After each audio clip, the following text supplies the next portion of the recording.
The Luna ring lay on velvet beneath the council torches, its moonstone glowing like trapped winter.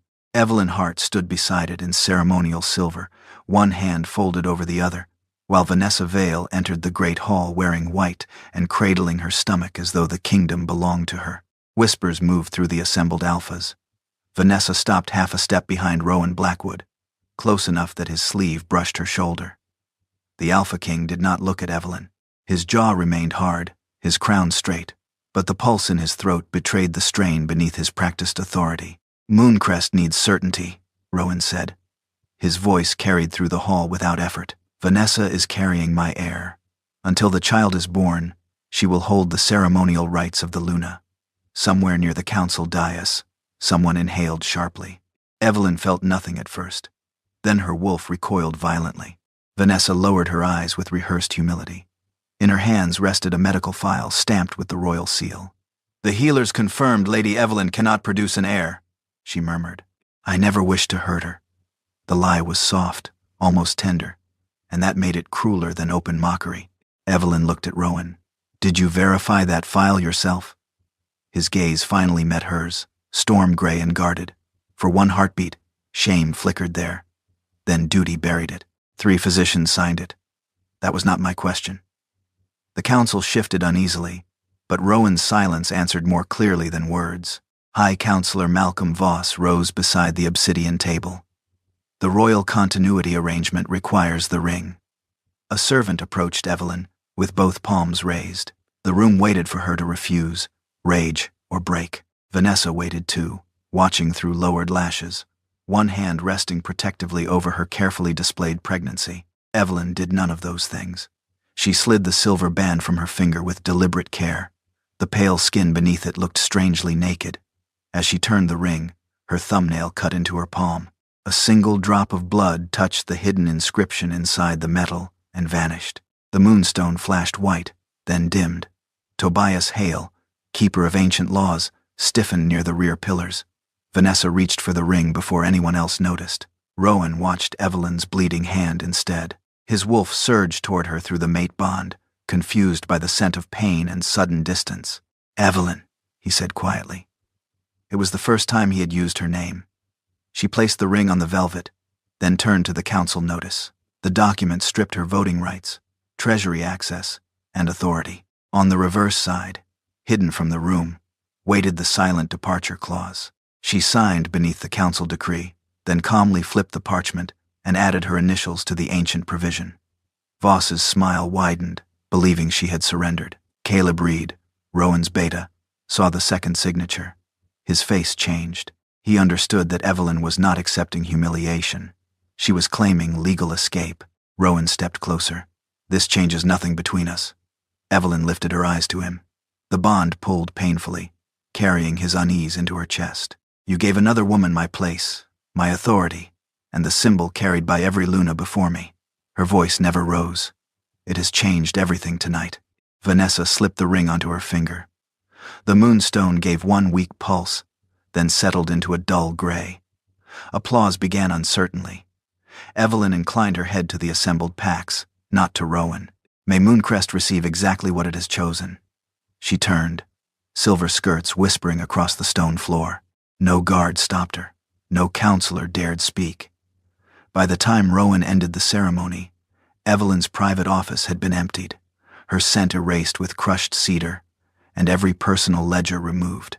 At midnight, Caleb found the hidden clause. Beyond Mooncrest's border, Evelyn Hart had already vanished without leaving tracks. Evelyn left Mooncrest through a passage no royal guard knew existed. She had designed it herself during the border famine, when hidden supply routes meant the difference between survival and mass graves. Beneath the eastern kitchens, behind a rusted wine rack, a narrow stone stairway descended into an abandoned drainage tunnel that opened beyond the inner walls. She wore a gray wool coat over plain traveling clothes. The silver ceremonial gown remained folded across her bed, untouched except for the dark spot where blood from her palm had stained the sleeve. Evelyn carried one leather satchel. Inside were copies of her altered medical file, 3 private pack ledgers, her mother's moonstone pendant, and enough human currency to disappear. She left every royal jewel behind. At the tunnel mouth, Cold rain struck her face. She paused only once, listening to the distant bells, announcing Vanessa's new ceremonial authority. The mate bond tightened around her ribs.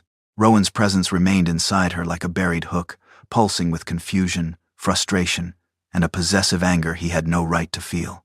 Evelyn pressed her hand to her chest. "You made your choice," she whispered. Then she entered the forest. By dawn, she reached the northern boundary, where an ancient black oak marked the edge of Mooncrest territory. Beyond it lay neutral ground. Freedom waited less than 10 feet away. Her first step across the boundary nearly killed her. The bond pulled violently backward. Pain exploded beneath her sternum and tore through her spine. Evelyn collapsed in the mud, choking on air as her wolf clawed desperately toward the kingdom they had served for 11 years. Images struck without mercy. Rowan laughing beside her at their mating feast, his hand resting over her stomach during the pregnancy they had lost. The empty cradle covered before he returned from war. Vanessa wearing white, the Luna ring fading gray on another woman's hand. A broken sound escaped Evelyn's throat. For the first time that night, tears came. She allowed herself exactly 1 minute. Then she wiped her face with a mud-streaked sleeve, gripped the moonstone pendant, and forced herself upright. "If pain is the price," she told the bond, "then take it." She crossed the boundary. Miles away, Rowan entered the royal wing expecting to find her waiting. He had convinced himself Evelyn needed time to calm down. She had always been rational. She would understand the council's pressure once emotions stopped clouding the issue. The silence inside their chambers unsettled him immediately. Her scent had vanished beneath crushed cedar scattered across the carpet. Her wardrobe remained full, but her traveling coat was gone. So were the ledgers she kept locked beneath her desk. On the bed lay the council notice. Rowan picked it up and saw the message written beneath his decree. "You asked for continuity. You may now learn what I was holding together." His wolf slammed against his control. "Find her," Rowan ordered when Caleb arrived. "Send riders to every gate." Caleb did not move. She invoked silent departure. Rowan's head snapped toward him. Caleb placed the notice face down and pointed to Evelyn's initials beneath the ancient clause. "For 30 days, no royal soldier may pursue, detain, or compel her return. Violating it would place you under council investigation." Rowan's fingers tightened around the parchment. "She is my mate. You publicly replaced her." The words landed like a blade. Before Rowan could answer, the treasury alarm rang through the palace. A breathless clerk rushed inside. "My king, the relief accounts are frozen. So are the northern grain contracts." Rowan stared at Evelyn's empty desk. For years, he had believed the kingdom's systems belonged to the crown. He had never asked whose name stood behind them. At sunset, Evelyn boarded a freight train under the name Eva Hart. She sat alone beside a rain-streaked window, fighting another wave of bond sickness while Mooncrest disappeared behind her. When the train stopped in Ironvale before dawn, a tall man waited on the platform. Alpha Gabriel Thorne held her original medical file in his hand. "They lied about what happened to your child," he said. Rain swept across the Ironvale platform as Evelyn stared at the medical file in Gabriel Thorne's hand. The rival Alpha stood beneath the station lamps in a black coat, broad-shouldered and motionless while workers unloaded iron crates behind him. He did not offer comfort. He did not reach for her. "Where did you get that?" Evelyn asked. "From a healer Mooncrest tried to erase." Gabriel handed her the folder. Her name appeared across the cover in faded ink. Evelyn Blackwood, Royal Luna. Beneath it was the date she had lost her child 3 years earlier. Her fingers tightened around the paper. "Not here," Gabriel said. "Voss has agents watching every neutral station." A dark vehicle waited beyond the tracks. Evelyn should have refused to enter a stranger's car, especially one belonging to Rowan's most powerful rival. But the Royal Clinic seal on the file was real. She climbed inside. Ironvale Foundry Estate rose above the valley like a fortress built from smoke and steel. Furnaces burned beyond its walls, staining the dawn orange. Unlike Mooncrest's polished marble, Gabriel's residence smelled of coal, leather, and honest labor. He led Evelyn into a private office where a ledger waited on the table. "You want sanctuary," Gabriel said. "I want to know whether the woman who managed Mooncrest's economy is as capable as her reputation suggests." Evelyn looked from him to the ledger. "You brought me across neutral territory for an examination. I brought you here because someone poisoned you. I am deciding whether protecting you will save my territory or start a war. His bluntness almost made her smile. Almost. She opened the ledger. The first pages showed Iron Vale's winter steel exports, transport costs, and grain purchases. Evelyn read silently while Gabriel watched. After 4 minutes, she closed it. "The northern mine does not exist," she said. "Your grain losses were copied from last year, but the rainfall totals were changed, and the transport officer approving these shipments died 6 months ago." Gabriel's expression did not shift. "You planted 3 errors. 4. The 4th is not an error. It is a test account used to trace whoever steals from your eastern warehouse." For the first time, amusement touched his eyes. "Sanctuary granted." Evelyn pushed the ledger toward him. "I do not need charity." "No," Gabriel replied. "You need witnesses." He took her below the estate to a concealed healer's chamber. Lavender hung drying from the ceiling. Glass bottles lined the walls, and an elderly woman stood beside a narrow examination table. Mara Quinn had once served as senior healer at the Royal Clinic. The moment she saw Evelyn, the color drained from her face. "My Luna. I am not your Luna anymore." Mara's eyes filled with shame. "I should have told you." She opened the medical file and placed 2 reports side by side. The first was the document Vanessa had displayed before the council. It claimed Evelyn's body could never sustain another pregnancy. The second carried the same date, but different findings. Healthy reproductive markers. No permanent damage. Foreign compounds detected in the bloodstream. Evelyn read the final line twice. Silverroot-induced uterine contractions. Her breath stopped. Silverroot was not medicine. In concentrated doses, it forced a wolf's body to reject a pregnancy. "My child did not die naturally," she said. Mara shook her head. "You were poisoned through the tonic prescribed after your fever." The room tilted.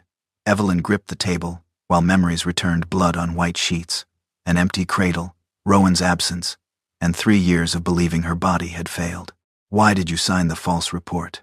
"Voss threatened my grandchildren. I made a copy before I fled." Gabriel remained near the door, giving Evelyn space while his wolf raged beneath his stillness. Evelyn forced herself to look at Mara. "Who delivered the tonic?" "A young council secretary," Mara whispered. "She came with Voss and carried the Royal Clinic seal." Mara opened a drawer and removed an old staff photograph. Her trembling finger touched the woman standing beside Malcolm Voss. "Vanessa Valli." Evelyn stared at the smiling face of the woman now wearing her Luna ring. Then Gabriel placed a shipping record beside the photograph. "A fresh Silverroot shipment entered Mooncrest yesterday," he said. The purchaser listed was not Vanessa. It was High Counselor Malcolm Voss. The neutral warehouse stood beside Iron Vale's eastern canal, hidden behind rows of abandoned mills and rusted rail lines. Evelyn wore a dockworker's coat, her dark hair tucked beneath a wool cap. Gabriel walked beside her carrying a forged shipping order. His alpha presence restrained so tightly that only another wolf would notice the danger beneath his calm. They had followed Malcolm Voss's Silverroot shipment through 3 shell companies. The crates were supposed to contain medicinal willow bark for Mooncrest's border clinics. Evelyn already knew better. The warehouse keeper, an aging wolf named Amos Pike, examined Gabriel's papers through cracked spectacles. "You are late," he muttered. "The royal shipment leaves before midnight." Evelyn glanced past him. 20 wooden crates stood beneath a canvas cover. Each carried the seal of the Royal Clinic. "Open one," she said. Amos stiffened. "Only the purchaser may inspect royal cargo." Evelyn removed her mother's moonstone pendant and pressed it against the wax seal. The stone warmed immediately. "This shipment was purchased through a heart trade route," she said. "That makes me the legal owner until delivery." Amos looked at her face again. Recognition widened his eyes. "My Luna, not tonight." He broke the seal. Inside were dark glass bottles packed in straw. Gabriel lifted one toward the lantern. Silver particles drifted through the liquid like ashes suspended in blood. "Enough Silverroot to poison half a kingdom," he said. Evelyn found a leather document case beneath the bottles. Inside rested a blood-packed paper, signed by 3 merchants, and stamped with Malcolm Voss's council seal. She had barely opened it when Gabriel's head snapped toward the roof. Down. The first flaming arrow shattered the upper window. Fire raced across the oil-soaked rafters. A second arrow struck the canvas, and the warehouse erupted in orange light. Men shouted outside. Gabriel overturned a steel table, shielding Evelyn as bolts tore through the smoke. Voss knew we were coming. Amos stumbled toward the rear office. The original contracts. Leave them, Gabriel ordered, but the old keeper disappeared behind a wall of flame. Evelyn clutched the blood-packed paper beneath her coat and saw the ceiling sag above the office doorway. Evelyn, Gabriel warned. She ran into the smoke. Heat struck her face with the force of an open furnace. Silver dust filled the air, burning her throat and weakening her wolf. She found Amos beneath a fallen beam, one leg trapped, his hands wrapped around a metal ledger box. I could not let them burn it, he coughed. Evelyn wedged a broken iron bar beneath the beam. Her injured palm split open again as she forced it upward. Gabriel appeared through the fire, fury blazing in his amber eyes. Move. Together they lifted the beam and dragged Amos free. The roof collapsed behind them. They escaped through a drainage hatch as the warehouse became an inferno. Gabriel led them through freezing canal water while mercenaries searched the docks above. Evelyn's lungs seized. The silver root smoke had entered her blood, and the mate bond chose that moment to tighten around her heart. Pain tore through her chest. She fell against the tunnel wall. Gabriel caught her before her head struck the stone, but his hand stopped several inches from the mate mark beneath her collar. May I touch you? He asked. Even while hunted, even while she shook in his arms, he waited. Evelyn nodded. His palm covered the mark, steady and warm. He did not claim, command, or invade. He merely anchored her until the bond spasm passed. At Ironvale's healer house, Mara treated Amos's leg, while Evelyn unfolded the blood-packed paper on the table. The contracts were older than Rowan's reign. Her mother's signature appeared at the bottom. Mara leaned closer. What does it mean? Evelyn read the ownership clause twice. The northern grain routes, the healing supply network, and 3 royal warehouses did not belong to the Blackwood Crown. They belonged to the Heart Trust. Mooncrest had only been permitted to use them, while a Heart Luna remained legally recognized. Gabriel studied her face. If you revoke permission, Rowan loses nearly half his winter supply. Evelyn looked toward the rain-blackened window. Children in Mooncrest would suffer before the council did. Revenge would be easy. Justice required precision. She drafted an order protecting civilian deliveries, while freezing every royal and military account connected to Voss. Then she signed her full name. Before sunrise, the gates of Mooncrest's royal warehouses locked themselves. For the first time in generations, the Blackwood Crown could not open them. The bells of Mooncrest rang before sunrise, not for celebration, but for shortage. At the northern royal warehouse, soldiers struck the iron doors with axes, while frightened villagers gathered behind them. The heart seal burned pale blue across the locks, rejecting every command issued in Rowan Blackwood's name. The grain is inside, a captain shouted. We can see it through the windows. And civilians may collect their assigned portions, the warehouse keeper replied, holding Evelyn's signed order. The royal army, council estates, and private banquet accounts remain frozen. By noon, the great hall had become a battlefield of accusations. Vanessa sat in the Luna's chair wearing an ivory gown chosen to conceal the slight curve of her stomach. The royal Luna ring rested on her finger, its moonstone dull beneath the council lights. High Counselor Voss slammed a fist against the table. Evelyn is starving the kingdom. She protected civilian deliveries, Caleb said. She froze military expansion and council luxuries. Vanessa lifted one trembling hand to her chest. How can you defend her? My child is in danger because of this stress. Rowan stood at the head of the table, staring at 3 conflicting supply reports. For 11 years, these numbers had arrived summarized, corrected, and accompanied by solutions.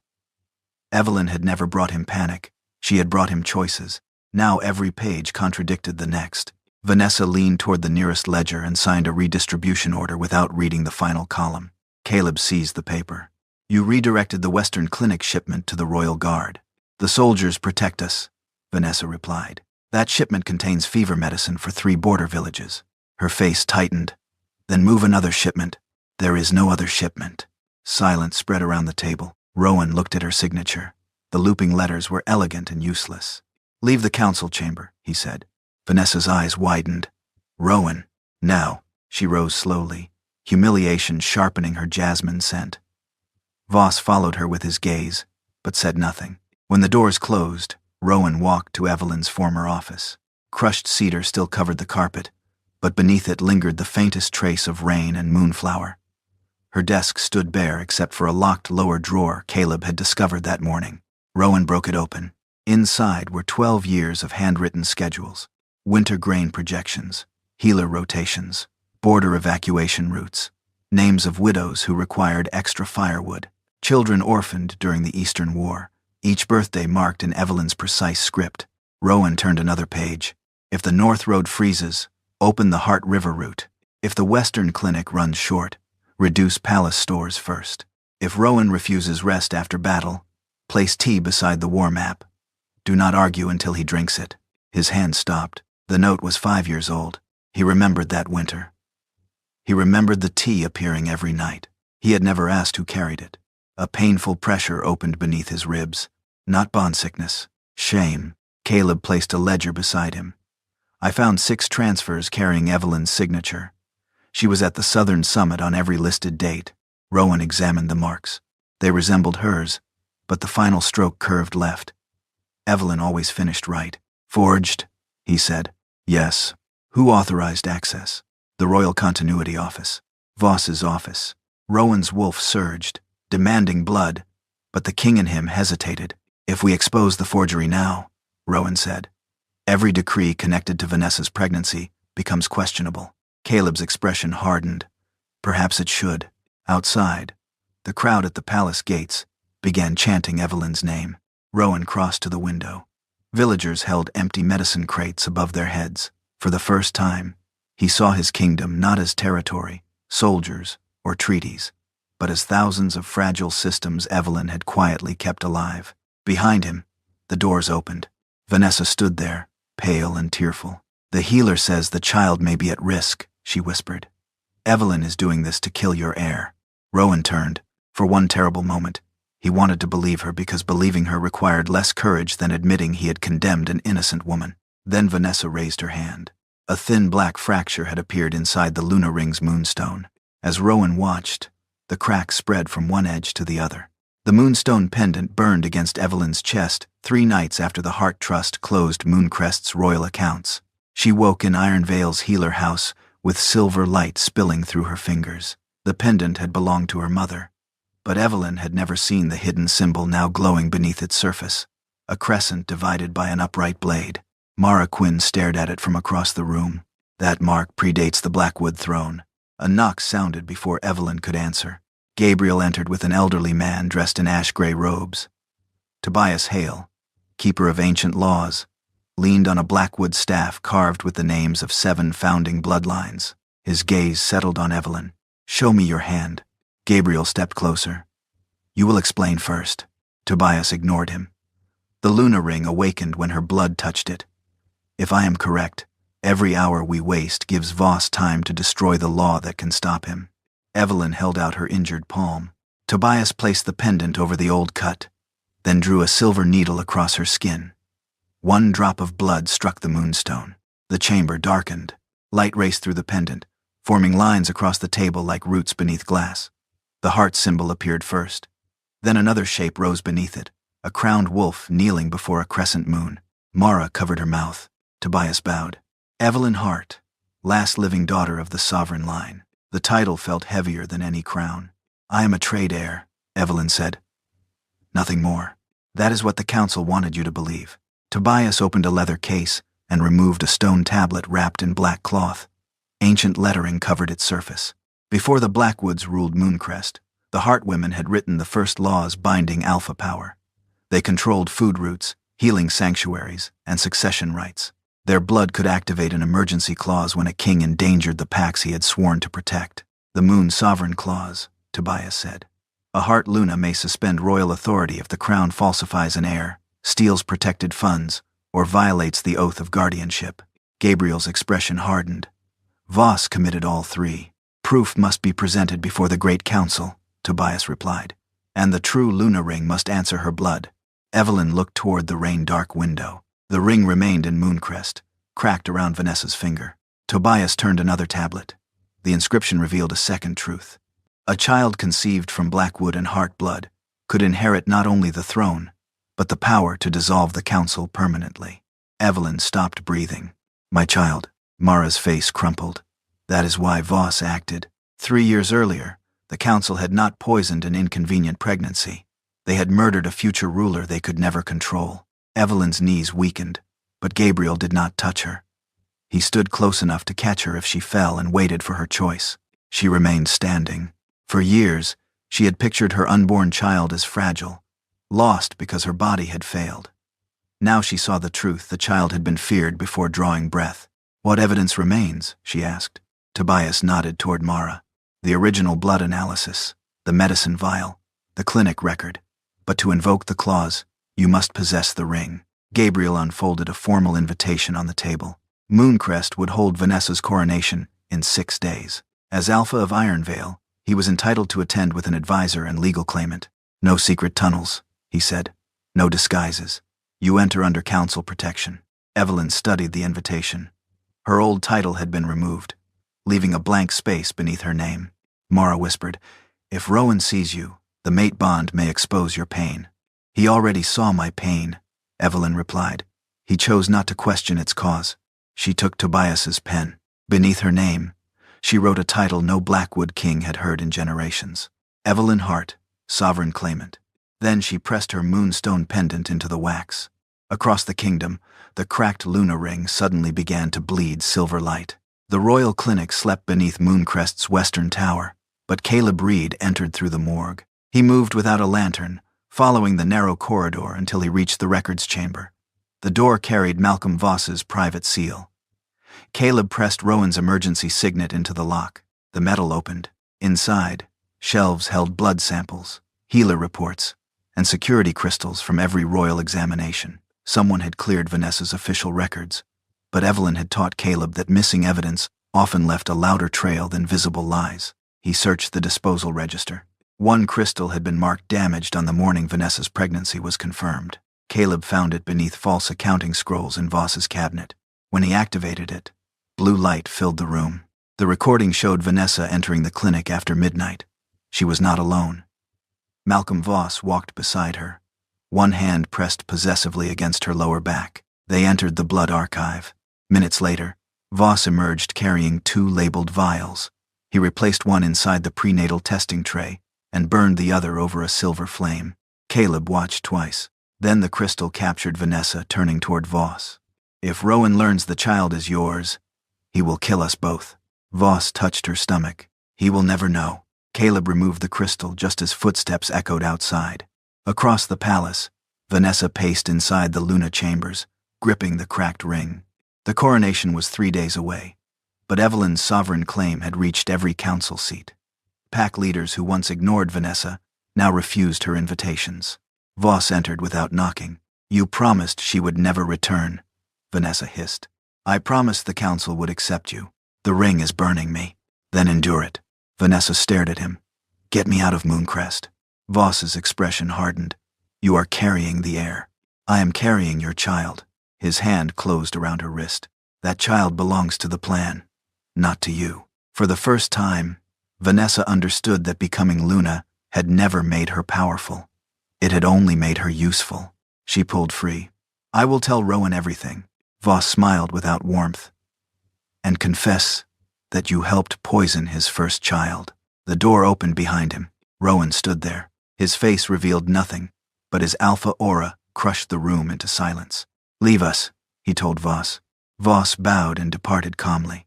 Vanessa's breath trembled. "Rowan, Evelyn is turning everyone against me." He approached slowly. "Whose child are you carrying?" Her hand moved protectively over her stomach. "Yours. Look at me and swear it on the moon goddess." Vanessa lifted her eyes, but no words came. The Luna ring suddenly tightened around her finger. She screamed. Black smoke rose from her skin as the moonstone burned flesh beneath the silver band. Rowan seized her wrist, trying to pull it free, but the ring would not move. "Tell me the truth. The child is not yours." The confession tore from her throat. The ring loosened instantly and fell onto the carpet. Rowan stared at it. Vanessa collapsed beside the bed, sobbing. Voss said the kingdom needed an heir the council could control. He said Evelyn would eventually be removed, whether I helped or not. Rowan's wolf surged so violently the windows shook. "You knew about Evelyn's poisoning." Vanessa covered her face. "I delivered the tonic. I did not know what it would do until afterward." The mate bond carried a distant pulse from Evelyn, Not her thoughts, only an old wound reopening. Rowan staggered as if struck. Caleb entered and placed the security crystal on the table. I have proof. Rowan watched the recording in silence. When it ended, his hands shook. Arrest Voss. We cannot, Caleb said. He invoked council immunity. If we expose him outside a formal trial, 4 packs will call it a royal purge. Rowan looked toward the coronation banners hanging beyond the window. Then cancel the ceremony. If you do, Voss will claim Evelyn manipulated the crown and trigger a succession war. Vanessa lifted her tear-streaked face. I will testify. Caleb studied her with open disgust. To save yourself. To save my child. Before Rowan could answer, the palace bells rang. Not the alarm. The coronation summons. A guard rushed inside. My king, the great hall is full. Ironvale arrived early. Rowan crossed to the balcony. Below, the main doors opened. Evelyn entered beside Gabriel Thorne, wearing no crown and carrying no royal seal. Every alpha in the hall rose. Then, one by one, they knelt before her. Every alpha in the great hall knelt as Evelyn Hart crossed the threshold. Not because she wore a crown. She wore a fitted black coat over a silver gown without royal embroidery. Her mother's moonstone pendant rested at her throat. Gabriel Thorne walked beside her, while Mara Quinn and Tobias Hale followed carrying sealed evidence cases. Rowan stood on the coronation dais. For one stunned heartbeat, he forgot the council, the soldiers, and Vanessa's confession. He saw only Evelyn. The mate bond surged between them with enough force to steal his breath. It carried no longing from her, only controlled pain and a distance that felt colder than rejection. Then Rowan noticed the pale scar circling her wrist. Silverroot poisoning, the wound he had never known to search for. High Counselor Voss rose from his chair. This woman abandoned her duties and has returned with a hostile alpha. Arrest her. No guard moved. Evelyn stopped at the center of the hall. Under the silent departure provision, I remain protected from royal detention for 24 more days. She held up the coronation notice. Under the neutral commerce law, Alpha Thorne is here as Ironvale's representative. Under the founding blood statute, I enter as sovereign claimant. Unease spread through the council benches. Vanessa appeared at the top of the dais wearing the white coronation gown. Her burned hand was wrapped in silk, but the royal Luna ring had been forced onto another finger. You have no right to interrupt my ceremony, she said. Evelyn looked at the chair behind her. I am not here for your ceremony. I am here for the kingdom you helped steal. Vanessa's face hardened. Guards! Still, no one obeyed. Captain Mercer lowered his spear. A recognized sovereign claim cannot be challenged by force. Rowan watched Evelyn without speaking. He understood at last that stepping forward to defend her would insult the power she had brought with her. She had returned neither as his mate nor as his discarded Luna. She had returned as the law. Tobias Hale struck his staff against the stone floor. I submit a formal notice, suspending the coronation, until the claimant's bloodline and charges are examined. Voss laughed. On whose authority? Tobias removed the black cloth from an ancient tablet. The authority that existed before the Blackwood throne. Gasps moved through the hall as the heart symbol glowed across the carved stone. Evelyn faced Vanessa. Remove the ring. Vanessa covered it with her uninjured hand. Rowan gave it to me. A king may present silver, Evelyn replied. Only the old oath can create a Luna. You are jealous. No, I am finished being ashamed of what you did. Vanessa's wolf flashed behind her eyes. The ring accepted me. Then it will remain. Evelyn lifted her pendant and spoke in the ancient language Tobias had taught her beneath Ironvale. The moonstone around Vanessa's finger turned black. Vanessa screamed as the band tightened. She clawed at it, staggering against the coronation chair. Silver light burst through the cracks, racing over her hand like living veins. Make it stop. Evelyn did not move. Release what never belonged to you. The ring expanded suddenly and fell onto the marble. It rolled down the dais steps, past Rowan's boots, and stopped at Evelyn's feet. The moonstone became white. No one applauded. The silence was far more powerful. Evelyn picked up the ring, but did not place it on her finger. She held it where every alpha could see. I request a great moon trial against Malcolm Voss, Vanessa Vale, and the Blackwood crown. Rowan descended from the dais. You have it. Voss turned sharply. You cannot surrender royal authority based on theater. I am not surrendering it, Rowan said. I am submitting it to judgment. For the first time, fear entered Voss's scent. Then his confidence returned. He produced a sealed parchment from inside his robes. Emergency Council Provision 17. A sovereign claimant must prove every accusation during one uninterrupted trial. Failure constitutes treason, and all claimant assets transfer to the crown. Gabriel stepped closer to Evelyn. It is a trap. I know. Voss smiled. Once those doors close, no witness leaves until judgment. Evelyn looked at Mara, Caleb, Tobias, and finally, Rowan. Then she placed the Luna ring on the evidence table. Close them. The great hall doors slammed shut. Voss's smile widened when Evelyn's first witness entered. He had ordered that woman murdered 3 years earlier. The first witness walked into the sealed great hall, with a silver cane and a scar crossing her throat.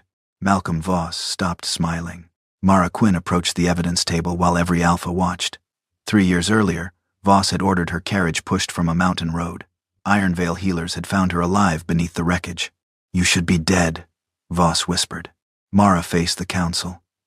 That was the intention. Tobias Hale raised his staff. State your name and rank. Mara Quinn, former senior healer of the Royal Clinic. She placed Evelyn's original medical file beside Vanessa's altered report. The Luna was never infertile, Mara said. Her pregnancy ended because Silverroot was placed in a recovery tonic. A murmur swept through the hall. Voss rose. A disgraced healer's accusation proves nothing. Mara removed a dark vial from her evidence case. The clinic seal is unbroken.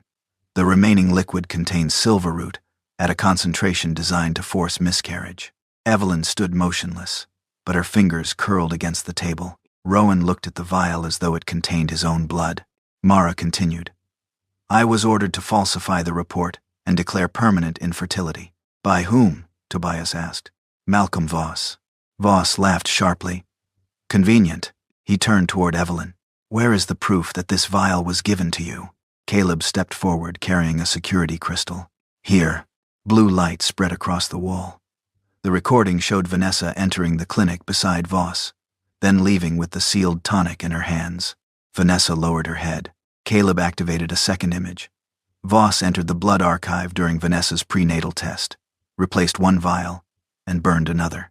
The hall erupted. Silence, Tobias commanded. Caleb placed a blood report on the table. The preserved prenatal sample was tested by 3 neutral healers. The unborn child does not carry Rowan Blackwood's blood. Rowan did not look at Vanessa. He looked at Voss. Whose blood does it carry? Vanessa began to shake. Voss's alpha aura pressed against her, warning her without words. Evelyn saw it. She moved between them. Speak without fear. Vanessa's eyes filled with tears. The child is Malcolm's. Several counselors recoiled. He promised my family protection, she continued. He said Rowan needed an heir the council could control. He told me Evelyn's child would destroy everything they had built. Voss pointed at her. She is lying to save herself. I delivered the tonic, Vanessa said. I knew it would hurt Evelyn. I did not know it would kill the baby until later. The confession struck Rowan through the mate bond. Evelyn's grief surged across it, old and bottomless. Rowan staggered. For years, he had allowed her silence to protect him from understanding its cost. Evelyn opened the heart ledger. These transfers emptied relief funds from Hollow Creek and purchased Silverroot through royal accounts. Each carries my forged signature. Caleb displayed the originals beside them. The final stroke on every forgery curved left. Rowan stepped toward the council table and removed the royal seal from his coat. I authorized Voss's emergency access during the Eastern War. Evelyn looked at him. I signed without reading the full order, Rowan said. That failure gave him access to the clinic, treasury, and succession office. Voss stared at him. Think carefully, my king. I have. Rowan placed the royal seal before Evelyn. I refused to investigate because I feared instability. I chose the appearance of control over the truth. Evelyn warned me, and I humiliated her instead. His voice roughened. The crown is responsible. The admission broke Voss's remaining control. Guards! He roared. 4 council soldiers drew silver blades. Gabriel moved first, striking one attacker aside. Caleb intercepted another. Panic exploded through the hall as Voss seized Vanessa and pressed a dagger against her stomach. Open the doors, he demanded. Vanessa froze. Evelyn saw the terror in her face and the unborn child beneath Voss's blade. This woman had helped murder her baby. Saving her would not erase that. Letting the child die would make Evelyn like them. She lifted the Luna ring. Its moonstone answered her blood. Silver light struck Voss's wrist. He screamed and dropped the dagger. Rowan tackled him before he could escape. Vanessa collapsed into Evelyn's arms. A drop of Evelyn's blood fell onto the ring. The ancient throne behind Rowan split from crown to base, and beneath the moonlit roof, every alpha heard the heart law awaken. The sound of the heart law awakening rolled through the great hall like distant thunder. Silver light spread from the broken throne across the marble floor, tracing ancient symbols beneath every council seat. Malcolm Voss lay pinned beneath Rowan. His wrist burned black where the Luna ring had struck him. Tobias Hale raised his staff. By the Moon Sovereign Clause, royal authority is suspended. No one challenged him. The council guards lowered their weapons. Caleb placed silver restraints around Voss's wrists, while Gabriel ordered Ironvale healers to examine Vanessa. She clutched her stomach, sobbing, but the child's heartbeat remained steady. Evelyn stepped away from her. Saving Vanessa had not created forgiveness. It had only protected an innocent life. Tobias opened the founding tablet and read the judgment before the assembled packs. Malcolm Voss is charged with bloodline treason, attempted murder, theft of protected funds, falsification of succession records, and conspiracy against the crown. Voss lifted his head. "You cannot erase my rank." "The law can," Evelyn said. The moonstone in her hand flashed. Voss's council mark disappeared from his throat. For the first time in 40 years, he looked ordinary. Vanessa was charged with forgery, theft, conspiracy, and delivering the poison that ended Evelyn's pregnancy. Her cooperation and testimony would spare her execution, but not judgment. She would give birth under neutral protection, serve imprisonment, and then be exiled from every royal territory. Rowan stood alone before the council. Tobias faced him last. Alpha King Rowan Blackwood violated the oath of guardianship by transferring Luna authority without lawful proof, refusing investigation, and enabling council corruption. Rowan removed his crown. "I accept the judgment." His title remained, but his power did not. He lost command over the treasury, succession law, and council appointments. The royal guard would answer to the Great Council until Mooncrest established a new charter. Hours later, Evelyn found him in her former office. The room had been sealed after her departure. Crushed cedar still clung to the carpet. Her empty shelves looked like wounds. Rowan stood beside the desk with the mate's severance document in his hand. "I thought asking you to sacrifice was the same as trusting you," he said. It was not. Evelyn remained near the door. He placed the document before her. "If you want the bond ended, sign it. I will not contest it." Her wolf stirred painfully. For years, part of her had wanted him to understand.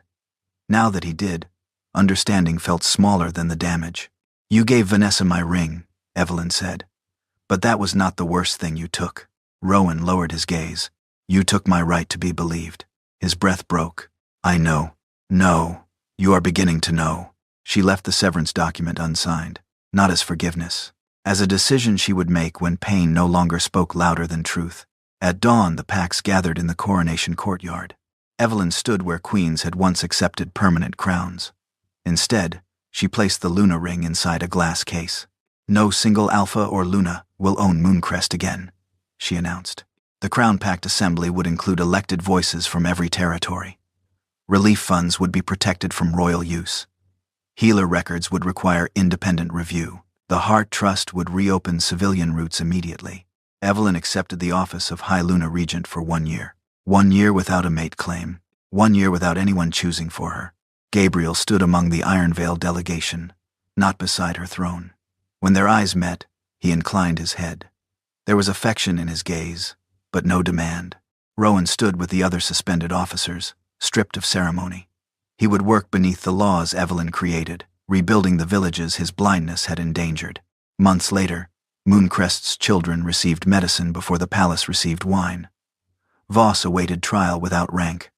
Vanessa gave birth safely and began serving her sentence. Evelyn visited the old royal nursery once. She touched the empty cradle, whispered her child's name, and closed the door without locking it. A year later, Rowan and Gabriel waited beneath the courtyard moon. Neither spoke. Evelyn wore no ring. Rowan asked quietly, "Have you made your choice?" She looked at the kingdom she had not stolen, but freed. Then she smiled. "Yes." Both men held their breath. "This time," Evelyn said, No one chooses for me. So, Evelyn's story has reached its final page. Are you still here with me? If you are, then you probably understand that this was never only about a Luna ring, a false heir, or a broken throne. It was about what happens when someone gives everything, gets misunderstood, gets betrayed, and is still expected to stay quiet so everyone else can remain comfortable. Evelyn was hurt, but she did not beg for a place that had already been given away. She walked away because staying would have cost her dignity. That choice did not make her cold. It made her honest. Life does not always let us control what people do to us. We cannot force loyalty, fairness, or common sense into someone who has temporarily misplaced all three. But we can control what we accept, what we protect, and what we choose next. That is the quiet strength in this story. Evelyn did not win because she stopped feeling pain. She won because pain stopped making decisions for her. And maybe that is the lesson worth keeping. Choosing yourself is not revenge, it is responsibility. If that message stayed with you, comment one word: dignity. And if this story meant something to you, please like, share, and subscribe. Someone else may need to hear it too.